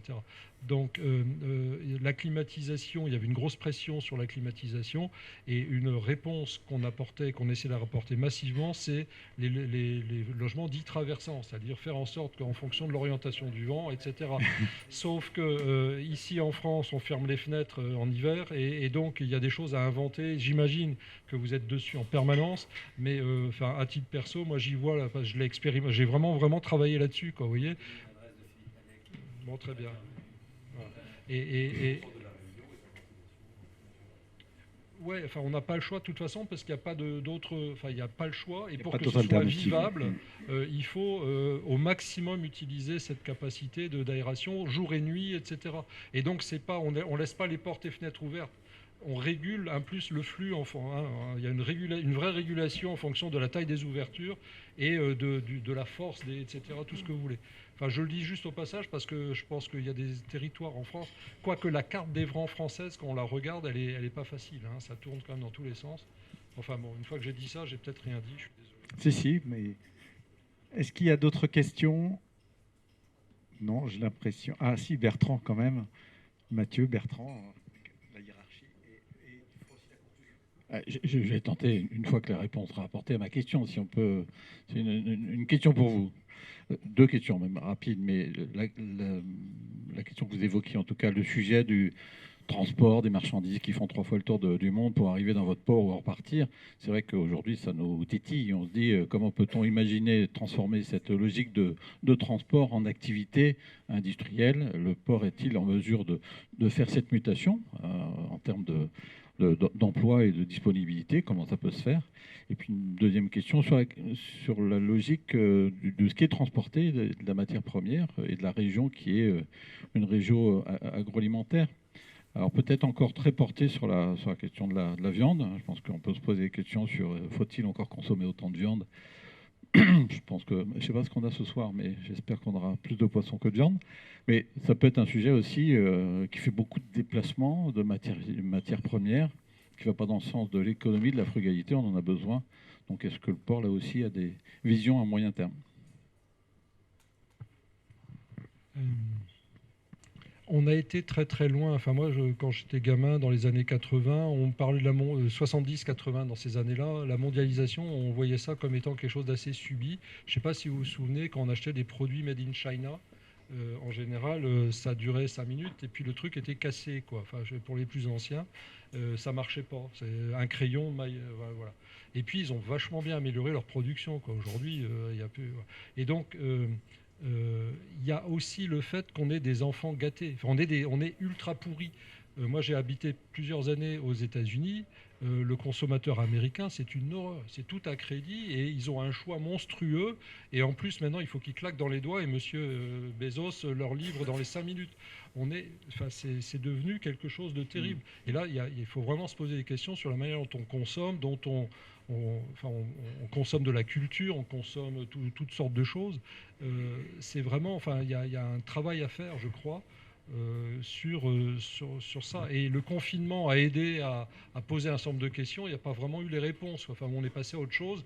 Et là, on voit qu'aujourd'hui, si vous voulez louer une voiture en Corse, il n'y a pas tout simplement. Enfin, il y a des vagues, des ondes de choc à tout ce qu'on fait en général, qui sont assez extraordinaires. Ça va peut-être se réguler progressivement.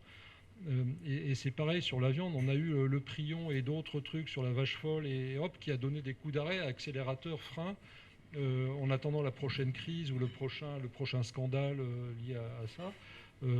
Donc nous, plus modestement que ça, moi j'essaie aussi de réfléchir un peu d'où on vient et puis où on va, mais on essaye à l'instant T d'offrir le service ou la solution qui répond aux besoins de l'instant T.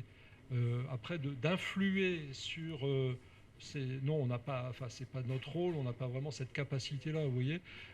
On se veut, sur ces sujets de port commercial et port industriel, d'être vraiment au service des acteurs du territoire, quels qu'ils soient, des décideurs, des investisseurs, etc. Après, je vous ai parlé pour nous de la valorisation domaniale, c'est un stabilisateur, c'est rien d'autre. Hein, voilà. Et puis, par contre, là où on est en action de prise de risque, enfin pas de prise de risque, mais déterminée en tout cas, on est passé d'intuition à des convictions, et maintenant on porte nos convictions avec toute une force de toute une équipe, hein, c'est sur la transition énergétique. Là, vraiment, on se dit qu'on serait fautif de ne pas faire en sorte que nos ports soient au rendez-vous dès que les conditions sont réunies pour faire le déploiement massif que je vous ai décrit tout à l'heure. Voilà. Ça, on serait vraiment fautif, donc compte tenu de la longueur des procédures, etc., même si c'est... Enfin, voilà, il ne faut pas qu'on soit le frein de ce truc-là, et donc là, on met le paquet. Merci. Autant de sujets qui seront évoqués dans le prochain Urgence, je crois. On parlait de la consommation et la frénésie autour de la consommation. Notre journaliste qui est avec nous ce soir, je crois, aura de la matière aussi pour creuser le sujet. Voilà, la conférence s'achève. Je pense que Bertrand, ce serait un petit mot de conclusion. Oui, je te prends le micro rapidement. Merci en tout cas à nos deux invités qui nous évoquaient des sujets qui sont passionnants. Je pense qu'on va continuer autour d'un verre et autour d'un petit morceau de viande peut-être malheureusement, mais peut-être de poisson aussi ou de produits tout à fait adaptés. Merci en tout cas à tous les deux. Merci Jean-Alain pour cette animation de conférence. Merci à vous tous. Merci à Saint-Nazaire et au Soleil de nous avoir accueillis. Je vous propose de se retrouver tout de suite autour d'un verre. Merci.